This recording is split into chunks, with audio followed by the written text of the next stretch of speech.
Good morning sa atin mga tol. For today's video, magpaparehistro tayo ng ating motor kasi may expire na nga ngayong Abril katapusan.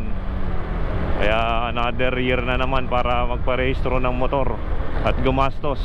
Yung pagpaparehistrohan nga pala natin dito lang sa malapit sa isang testing center, sa Barbosa Testing Center. Diyan nga tayo dati nagparehistro ng mga nakaraang taon.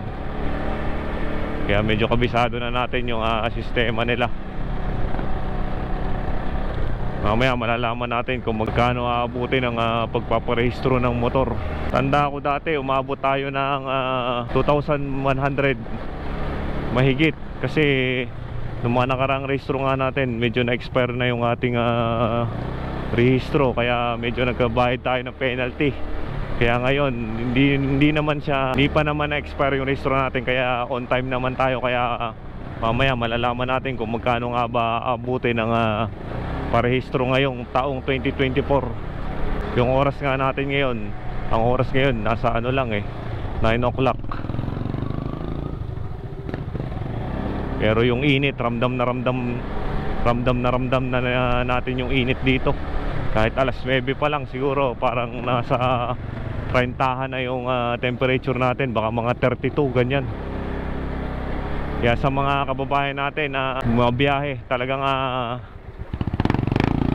iinom kayo palagi ng tubig, tapos kumain kayo ng matutubig na prutas gaya ng pakwan, ng mga melon, singkamas. Kasi malaking tulong talaga ng mga matutubig na prutas sa ating katawan kasi mine-maintain niya yung hydration sa ating katawan. Dito na nga tayo tumawid. Dito na nga tayo sa Barbosa Emission Testing Center. 5 minutes later. Mga tol, tapos na nga tayong magparehistro ngayon. Saglit lang, inabot lang siguro na mga 15 minutes. Bale, smoke test na yung ginawa sa kanya, tapos kasama yung insurance. Smoke test, insurance, tapos rehistro. Umabot nga tayo at nagbayad tayo ng 2015. 2,000 na nga yung bayad ngayon. Pauwi na muli tayo ngayon. Doon na nga tayo dumaan sa may Pacaltex. At doon muli sa mga pumapasyal, sumusuporta sa ating munting channel, maraming salamat sa inyo.